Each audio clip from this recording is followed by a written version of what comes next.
धियो यो नः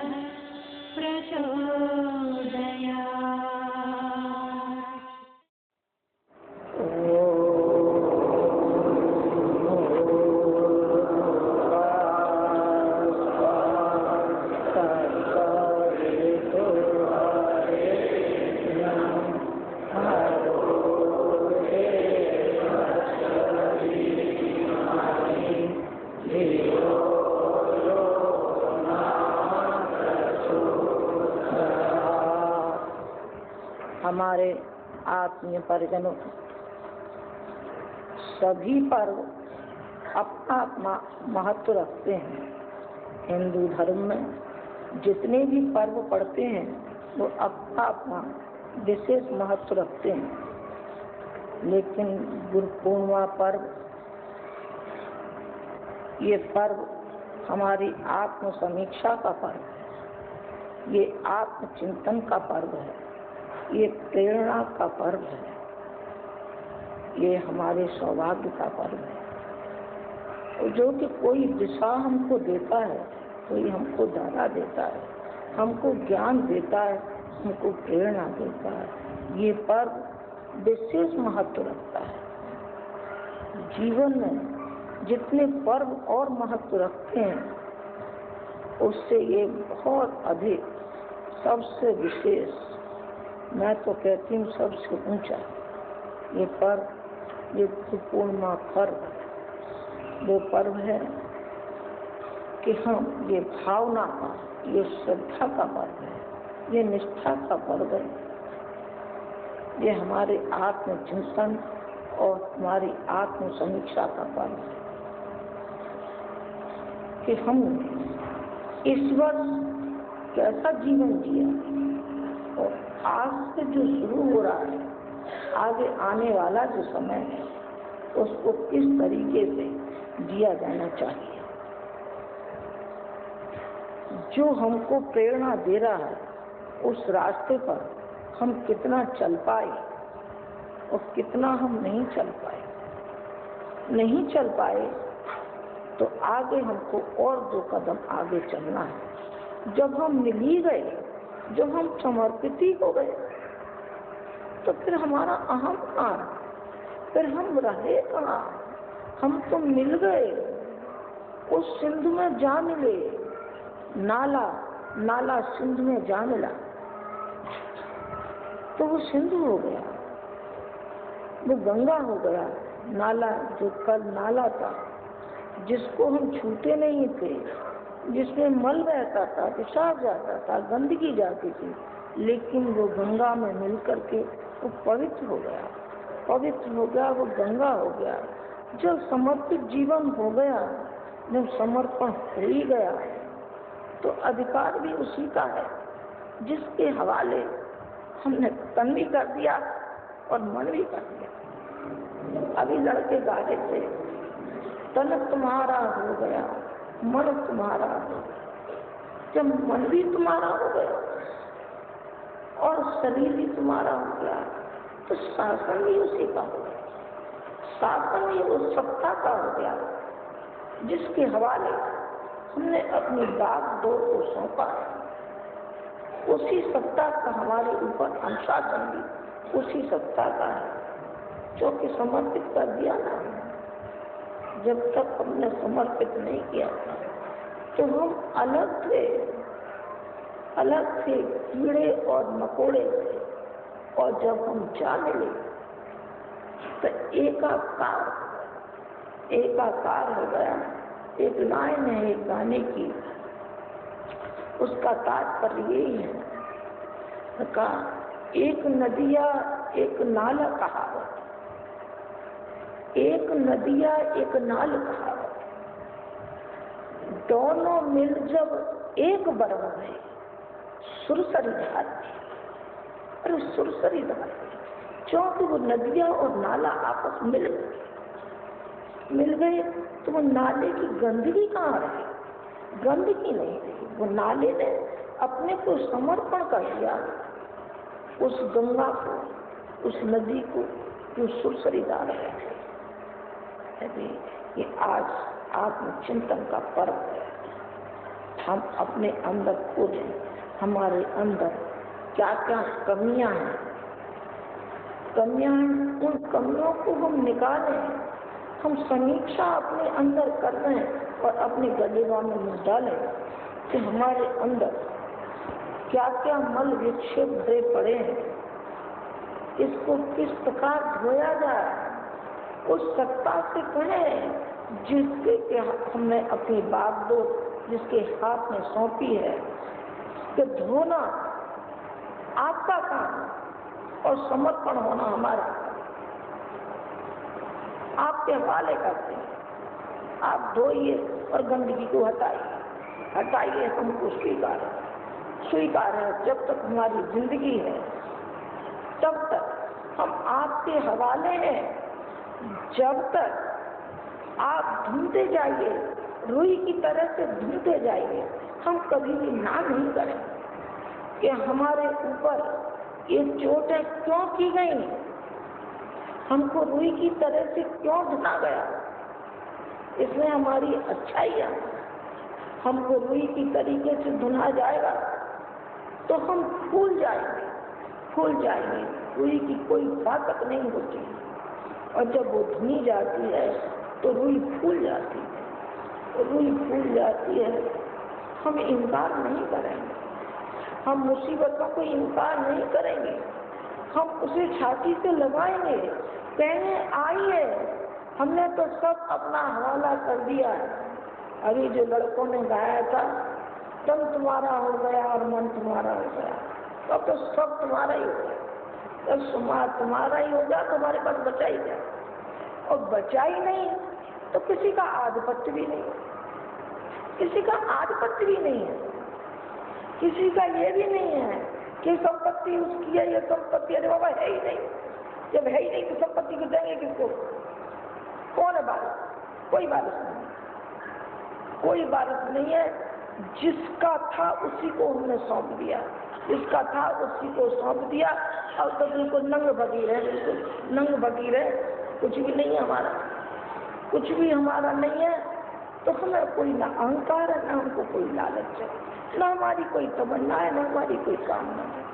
एक ही कामना है कि भगवान जो मानव जाति, पीड़ित मानव जाति को जो कुछ तो शक्ति हमको देनी हो तो वो शक्ति देना कि हम इस पीड़ित मानवता की सेवा कर सके और इसको ऊंचा उठा सके। अपने स्वार्थ के लिए करेंगे तो हम गल जाएंगे और हम मर जाएंगे और दब जाएंगे, नाबूद हो जाएंगे। स्वामी राम तीर्थ एक बार अमेरिका बुलाए गए, राष्ट्रपति ने बुलाया, उनको आह्वान किया, बुलाया और बुला करके उनकी विद्वता का क्या ठिकाना, भारी बोलने में धुरंधर, बहुत विद्वान। जब स्वामी राम तीर्थ पहुंचे तो राष्ट्रपति ने कहा अमेरिका वालों ने कि ये दूसरा ईसा मसीह है। देखिए कितना बड़ा शब्द। उन्होंने कहा कि दूसरा ईसा मसीह है। और स्वामी राम तीर्थ बहुत बढ़िया बोला, उन्होंने बहुत अच्छा बोला। तभी विवेकानंद जब अमेरिका गए तो मजाक उड़ाया गया। ये क्या बोल सकता, जरा चला, इसमें क्या हिम्मत है।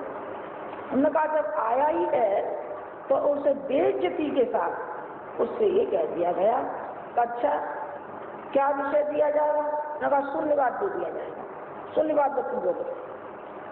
और उन्होंने शून्यवाद पर जो बोलना शुरू किया, उन्होंने कहा जी ऐसा बोलता है, कौन बोल रहा है इसके अंदर? उन्होंने कहा मैं नहीं बोल रहा हूँ, मेरे अंदर मेरा गुरु बोल रहा है, मेरा वो प्रेरणा का स्रोत बोल रहा है, मेरी जबान पर मेरा गुरु बैठा है और मेरे पीछे मेरा गुरु है। मेरा गुरु है, उसका परिणाम क्या होगा? मैं श्रद्धा की बात बताती हूँ, मैं समर्पण की बात बताती हूँ कि उन्होंने अपने को समर्पण किया तो सारी की सारी शक्ति रामकृष्ण परमहंस की उन्होंने ले ली, विवेकानंद ने। और आप कन्याकुमारी जाना हो तो उधर आप देखना कि विवेकानंद की एक शिला बनी है, विवेकानंद शिला बनी है, उस पर कितने करोड़ रुपए खर्च हुए हैं। क्यों खर्च? अरे बेटे आप जानते नहीं, अपने लिए नहीं किया था उन्होंने, अपने गुरु के लिए मारे मारे फिरते और सारे देशों में और विदेशों में उन्होंने रामकृष्ण मिशन स्थापित किए थे। वो सारी की सारी गुरु की शक्ति ने कराया, गुरु की शक्ति ने कराया। लगा कि ये इंसान अपने लिए नहीं, ये लोक मंगल के लिए जिया, एक मिशन के लिए, एक उद्देश्य के लिए, एक लक्ष्य के लिए जिया है, लक्ष्य के लिए जिया है। इसका तो होना ही चाहिए, होना ही चाहिए। तो इतना बड़ा आप देख करके आना, इसका विवेकानंद का। और स्वामी रामतीर्थ गए था, उनका मैं समझती हूँ कहीं एक आध जगह हो तो हो, नहीं कहीं नाम निशान भी नहीं। क्यों? इसलिए कि जो भी विद्वता थी, जो भी ज्ञान था, उनका वो अपने ही लिए था, अपने ही लिए था। मैं बुराई नहीं कर रही हूँ, मैं तो ये बात बता रही हूँ कि परम सत्ता से जुड़ जाने पर, गुरु के हवाले हो जाने पर व्यक्ति कितना ऊंचा उठ जाता है, कितना ऊंचा उठ जाता है। ना चीज व्यक्ति वो कहाँ से कहाँ पहुँच जाता है, कहाँ से कहाँ पहुँच जाता है। बेटे गुरु जी ने कितने तो वक्ता बना दिए, वक्ताओं का क्या ठिकाना। जाते हैं तो ये कह देते हैं, अच्छा ऐसा मालूम पड़ता है गुरु जी की वाणी बोल रहा है, और किसकी वाणी बोलेगा? हम जो बुलवा रहे हैं, और नहीं बुलवाएंगे समेट लेंगे, समेट लेंगे तो बंदे के लेंगे, कैसा बोलेगा? बेटे जरा जरा से लड़के जाते हैं और संगीत में बस समा बांध देते हैं कि आपके सारे लता मंगेशकर और शंभू कव्वाली एक तरफ रह जाएंगे, सब एक तरफ रह जाएंगे, क्योंकि अंदर भाव क्योंकि वो श्रद्धा लेकर के गए हैं, उसमें कंठ लेकर के नहीं गए हैं। कंठ की कोई कीमत नहीं है, कीमत भी है और कोई भी कीमत नहीं है। भावनाओं की कीमत है कि भावनाओं का आदान प्रदान, और भावना वो श्रद्धा लेकर के चले हैं। तो जन जन जाकर कैसा अलग जगाते हैं, जरा जरा पूछे करें, आपने देख लिया ना। चाणक्य, चंद्रगुप्त की कोई हैसियत नहीं थी, कोई हैसियत नहीं था, नाई का लड़का, जरा सा लड़का, लेकिन वो चक्रवर्ती राजा, चक्रवर्ती बना दिया, चक्रवर्ती बना दिया। किसने? गुरु ने बना दिया। श्रद्धा उसकी थी, श्रद्धा उसकी थी, जो कि सारे गुरुकुल का देखभाल वो करता था, चंद्रगुप्त करता था, और बना दिया। नहीं तो वो स्वयं ही बन जाते। नहीं, संत कभी स्वयं नहीं बनता, संत तो दूसरों को बनाता है, स्वयं पर्दे के पीछे काम करता है। जो भी सहायता मदद करता है वो पर्दे के पीछे से करता है, पर्दे के आगे आकर के नहीं करता। कोई अपना अहंकार नहीं करता, कहता यही है बेटे तेरी कोई मदद हो सकेगी तो करेंगे, और जी जान को कोशिश करता है कि इसका तो कुछ हो ही जाना चाहिए। हो जाता तो हो जाता, नहीं हो जाता तो भगवान वाले, नहीं हो जाता नहीं भी होता। मैंने आपको ये 2-3 उदाहरण किस उस पर दिए, एक ही उस पर दिए कि वो दिए श्रद्धा। और श्रद्धा हमारी गुम्बज की आवाज, गुम्बज में हम जब आवाज देते हैं तो लौट करके वो आवाज हमारे ऊपर आती। आप जोर से बोलिए। वहाँ हमारे मथुरा में एक पोत्रा कुंड है, तो वहाँ जाकर के स्त्री पुरुष को जाने क्या खूबी चाहिए, तो उसको यो कहते हैं नंद जी का लाला सो गए कि जागे, तो पीछे से वो जागे कब आता है, लौट के आता है, लौट के आता है। ये श्रद्धा गुम्बज की आवाज है, लौट के आता। ये गेंद को आप पूरी ताकत से फेंकिए, और पूरी ताकत से फेंकेंगे तो गेंद आपके पास वापस आएगी, गेंद आपके वापस आएगी आपके पास, क्योंकि आपने पूरी ताकत लगाई है, ताकत लगाइए। ये श्रद्धा लिए, जितनी श्रद्धा हमारी परिपक्व होती है, उतनी ही हमें अनायास अनुदान और वरदान हमको मिल जाता है। भौतिक भी मिलता है, लौकिक भी और पारलौकिक भी हमको मिलता हुआ चला जाता है। यूँ तो व्यक्ति की कहीं ख्वाहिश का कहीं पारावार ही नहीं है। कहीं पारावार है, बिल्कुल कहीं का पारावार नहीं है। आज हमारे पास एक पैसा है तो कल हम कहेंगे कि हमारे इसके 5 गुने हो जाए, 10 गुने हो जाए, 100 गुने हो जाए, लाख गुने हो जाए, करोड़ गुने हो जाए, कोई इसका पारावार है। और यदि हमारे अंदर संतोष है, इसका मतलब ये नहीं है कि क्रियाशील व्यक्ति को नहीं रहना चाहिए, पुरुषार्थ नहीं करना चाहिए, ये कतई ही नहीं है, लेकिन उसमें उलझ नहीं जाना चाहिए, उसी में लिप्त नहीं हो जाना चाहिए।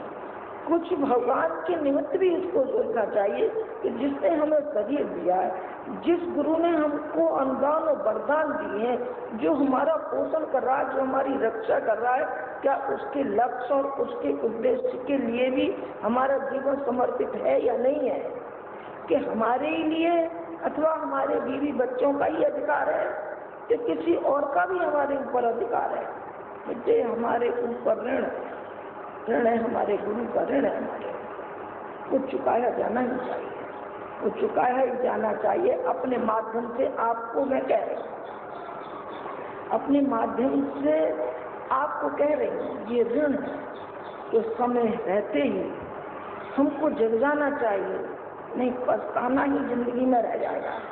और ये रह जाएगा कि हाँ, हमको कोई ऐसा संत, ऐसा हमको ऋषि मिला था जिसने हमको झकझोरा, दिनों रात हमारे लिए एक कर दी, जो सूख सूख के पिंजर हो गया हमारे लिए। हाँ बेटे, हम यही कहेंगे कि हमारे लिए अर्थात सारे समाज के लिए और सारे राष्ट्र के लिए उसने अपने को तिल तिल गला डाला, लेकिन हमारे अंदर न मालूम हम किस मिट्टी के बने हैं कि हम तट से मतलब हो सके। हम ये भी न समझ सके कि आज जो समस्या है, राष्ट्रीय अंतर्राष्ट्रीय जो समस्या है, कितनी भयावह समस्या है। आप चिंतित हैं बेटे, आप जरा भी चिंतित नहीं है। आप राई की बराबर भी नहीं और सुई की नोक की बराबर भी चिंतित नहीं है। और गुरु जी के हृदय को देखो खोल के, तो बेटे सिवाय सारे राष्ट्र के और सारे विश्व के चिंतन के अलावा आपको कुछ नहीं मिलेगा, जो कि सारे के सारे आपके राष्ट्र के ऊपर। आप पंजाब की हालत देख लीजिए, आप आसाम की हालत देख लीजिए, आप बिहार की हालत देख लीजिए, आप गुजरात की हालत देख लीजिए, आप लंका की हालत देख लीजिए, क्या हालत हो रही है। इधर चीन बैठा है, इधर पाकिस्तान बैठा है, उधर अमेरिका घात लगाए बैठा है, कितने अपने राष्ट्र के ऊपर आपत्ति है। और हमारे ही राष्ट्र में हमारे ही भाई और हमारे ही खून के प्यासे। अरे दूसरा हो तो हो, हमारे ही घर में हमारे ही आग लगा रहे, हमारे ही बेटे, हमारे ही कुटुंबी हमारे ही घर में आग लगाने जा रहे हैं, हमारी राष्ट्र में आग लग रही है।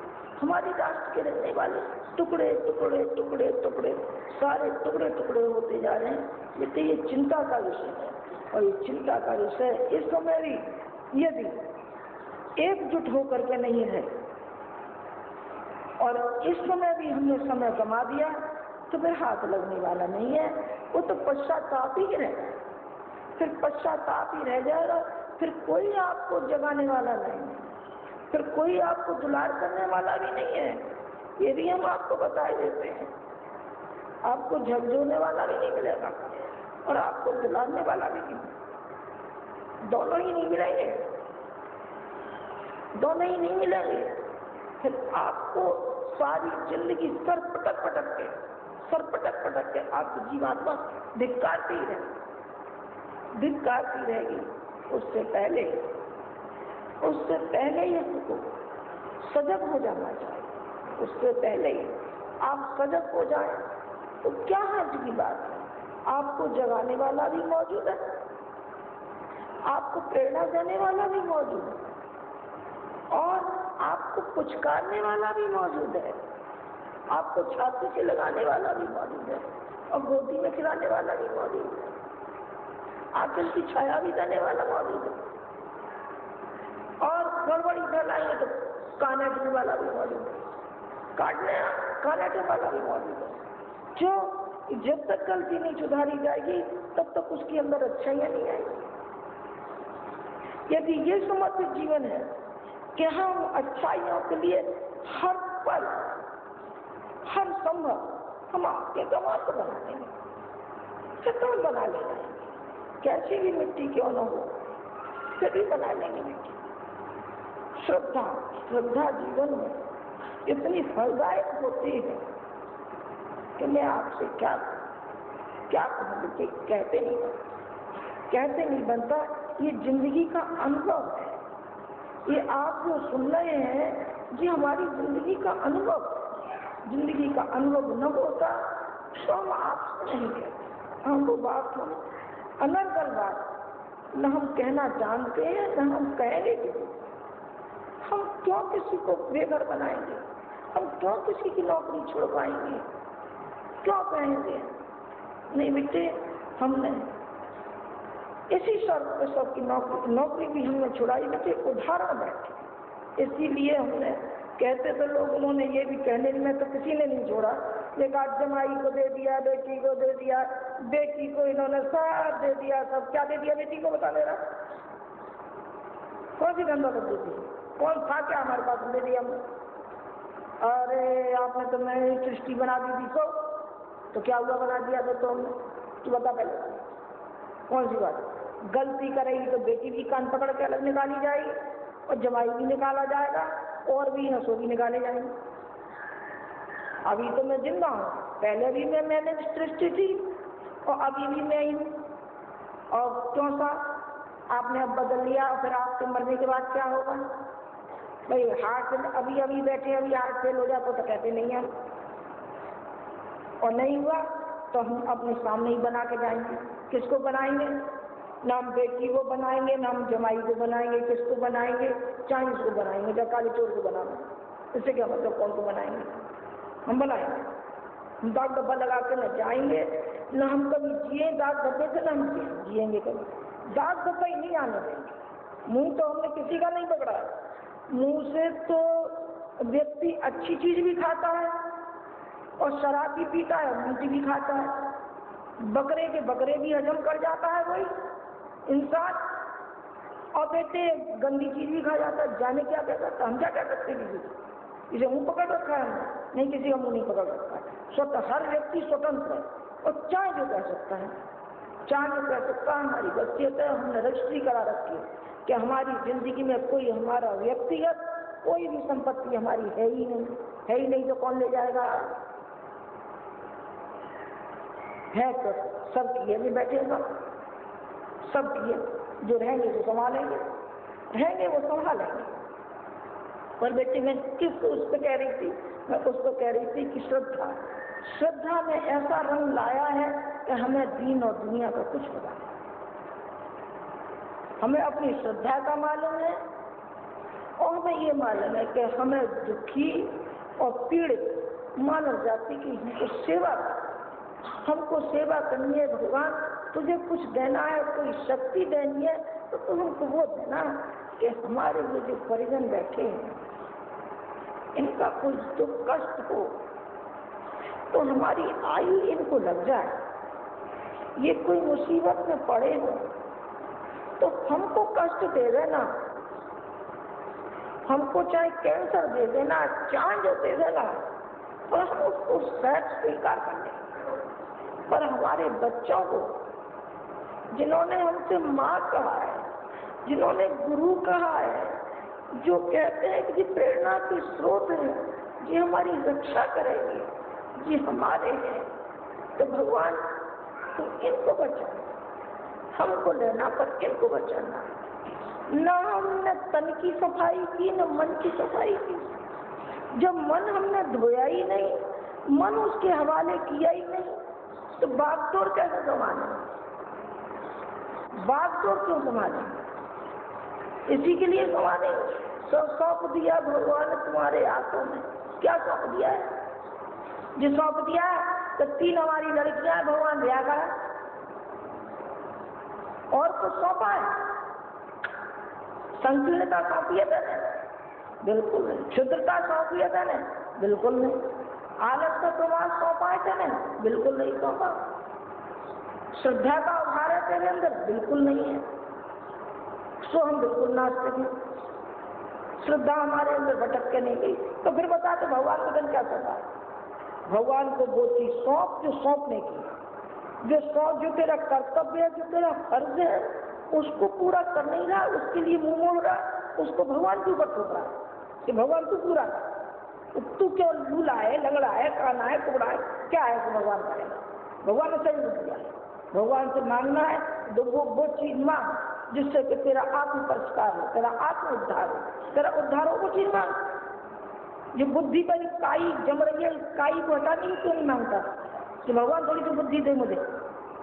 बुद्धि तो मांगता नहीं है, मांगता है तो वो मांगता है भौतिक चीजें जो कि साथ जाने वाली नहीं, तो साथ जाने वाली नहीं है। उन चीजों को मांगने से क्या लाभ? उन चीजों को हम पुरुषार्थ से कमा सकते हैं, उन चीजों को पुरुषार्थ से कमा सकते हैं, पैसे को हम पुरुषार्थ से कमा सकते हैं, लेकिन श्रद्धा को हम पुरुषार्थ से नहीं कमा सकते। वो हमें अपने अंदर से पैदा करने वाले।